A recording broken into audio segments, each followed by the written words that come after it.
Hi. God is the absolute truth, and while God is free to do anything and everything that God wants to do, by various metrics, God does in fact want us to follow a loving vegan diet. As in Genesis 1:29 and Bhagavad Gita 9:26, quote, I give you all the plants with seeds and all the trees with fruits, and offer God with love a leaf, a flower, fruit, and water. And as per the preponderance of modern plant-based scientific evidence. I'm Dasa.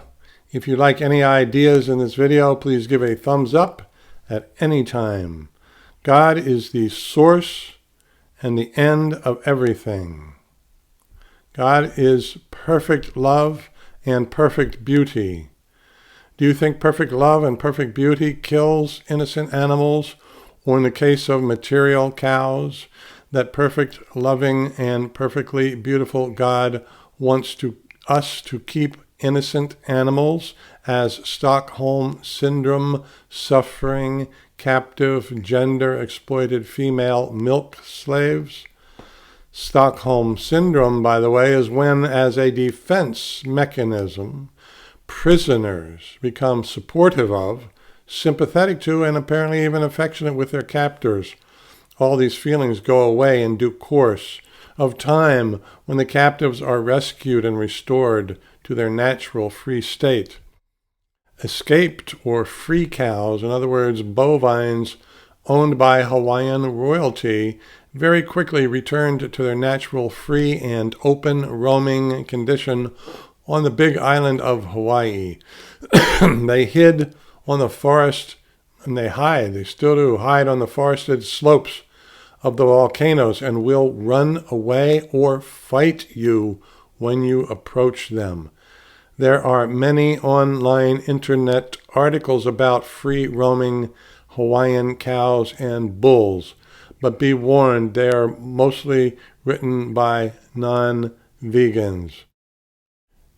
Turning to a slightly different but related subject.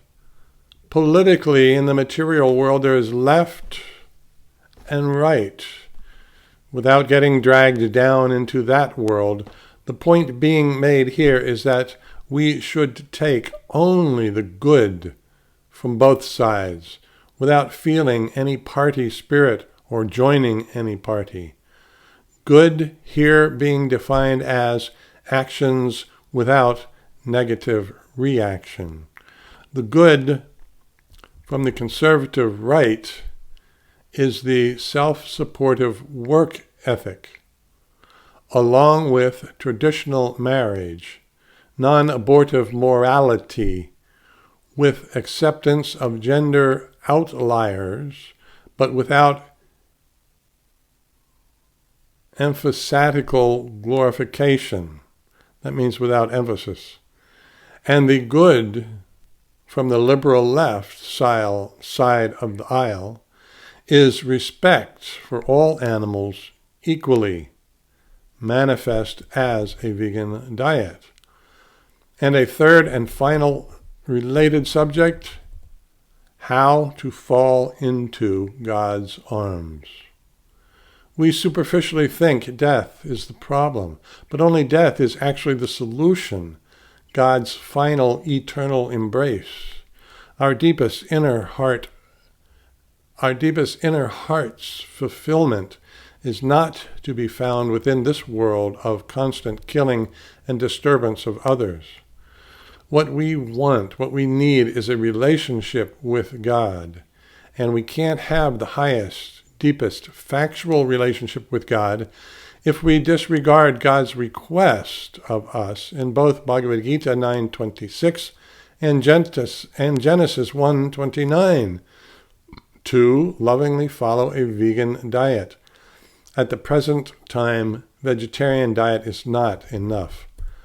Constant repetition of God's holy name as a memory aid is the recommended method to always remember God and never forget God.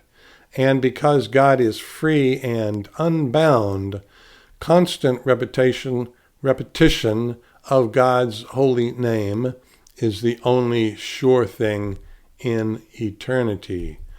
If you are head over heels in love with someone, you are always thinking of them.